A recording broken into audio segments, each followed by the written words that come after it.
I am John Nance, and today I am here with... Irineo, Medina. Amazing. And who are you?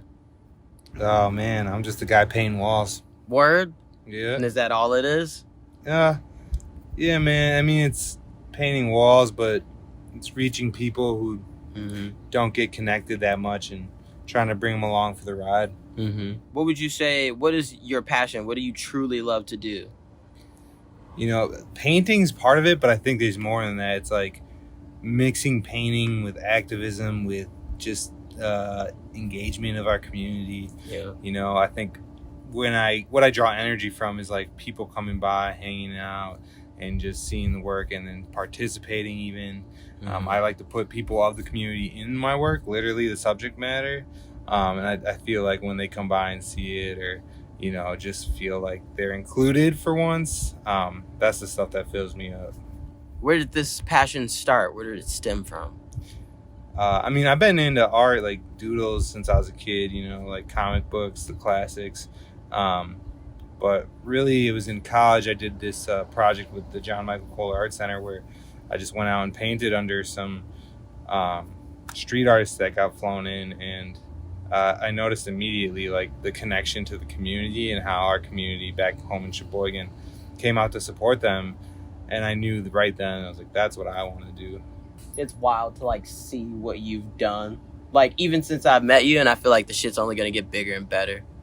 Oh yeah. I mean, that's the hope, you know. I just kind of stay working, and I just hopefully through the process and all the mistakes and errors I learn and continue to grow. I think every wall I push myself further into a realm of like unknown, which is really uncomfortable and leaves room for failure. But from that is growth. And so probably much to my wife's dismay, I spend a long time at my walls just learning and growing. If these walls could talk. So why painting? You know, I think it's just for me the most expressive way. I think it came from just needing a way to have a voice. As a kid, I felt voiceless, and then, you know, all that angst and anger and frustration comes out in harmful ways. And so art in general, painting is just like a form of expression, and at the end of the day, it's like a release. So therapeutic in many ways. Not a way to empty your cup. Yeah. It's just not to be cliche or nothing, but it's like I pour myself into this so that way I can like get rid of some of the bad stuff and then take home the good stuff. What's your background and what's your family's background? So I am third generation Mexican. My grandparents are from Mexico, or they're Tejano, so like lineage from Texas before it belonged to the United States. And then I have one grandma who's like 100% German. So it's like a stark mix, but yeah. When did you come here?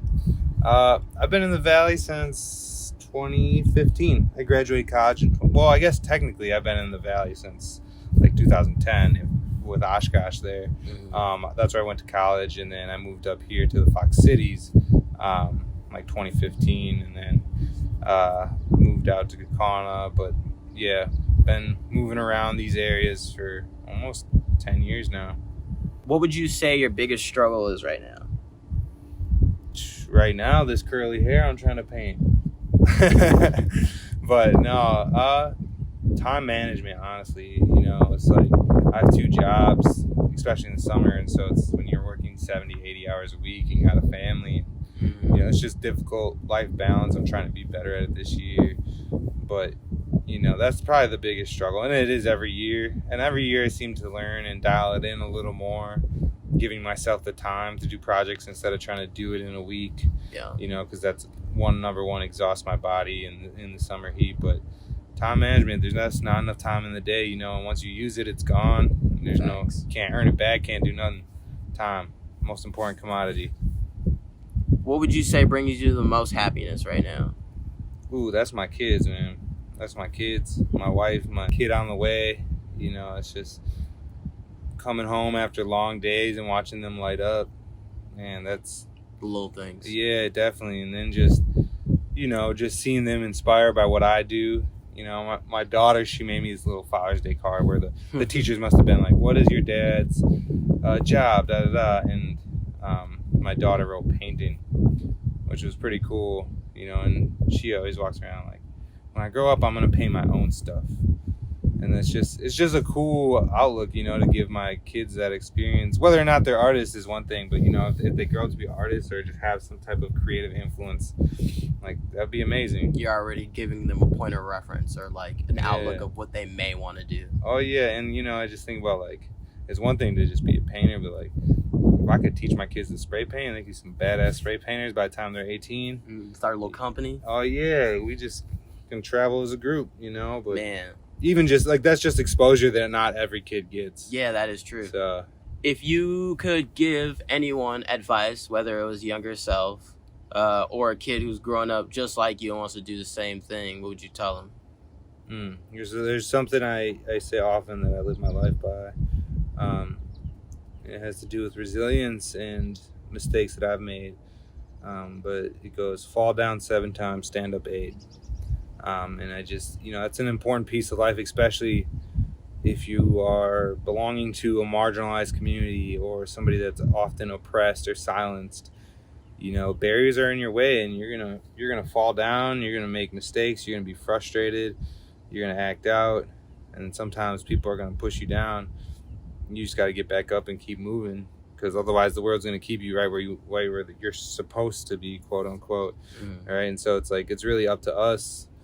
And that's part of the reason why I enjoy community, is like, how can I reach those marginalized people and let them see that they can make it for themselves despite things, you know. And especially when you make mistakes, oftentimes the world can seem like shit ain't gonna get no better. You know, I'm just another spin in the cycle. I'm just another repeat of who my parents were. And, you know I was like that. I was down bad in college. You know, I got a felony and all that. And it's just like, oh, here we go. You know, everything that people said about me up to this point was true. And it really took, you know, a couple pivotal points in my life with some people, some good people, that made me work harder and work through that. I got my felony expunged, and now I'm here. You know, it cracks me up, because in college, I was told that I'll never be allowed to work with kids. And now here I am working at Appleton East. Yeah, and you're the exact thing that they need. Yeah. Like, children need people like you. If you could picture yourself in 5 years, what do you want to be doing, or where do you want to be at? I hope in 5 years I got better at time management.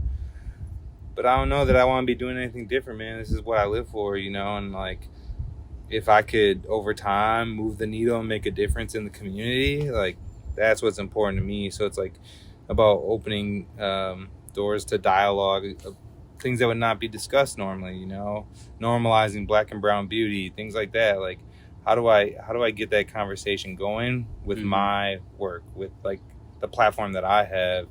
And so that way in 10 years, 15 years, like, we've done something good here that changes the way that our community operates or the way that our community looks. You know, I think about one thing is like leadership. Like, how do we build Black and brown leadership? And it has to start with belonging, right? Like, if folks don't feel like they belong, what they want to stay here for, what they want to do different for. And so the way I interpret that is I paint walls and I fill them with kids, and I have kids come help me. And then hopefully through that platform, not that they need to be artists, but they feel like, oh yeah, this community does care about me, and I do want to do something good here, and what can I contribute?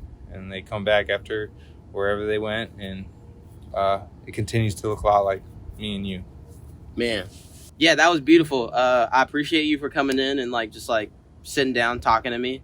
And I am John Nance, and I am speaking to the great Irineo, Medina. Appreciate you, bro. Hell yeah.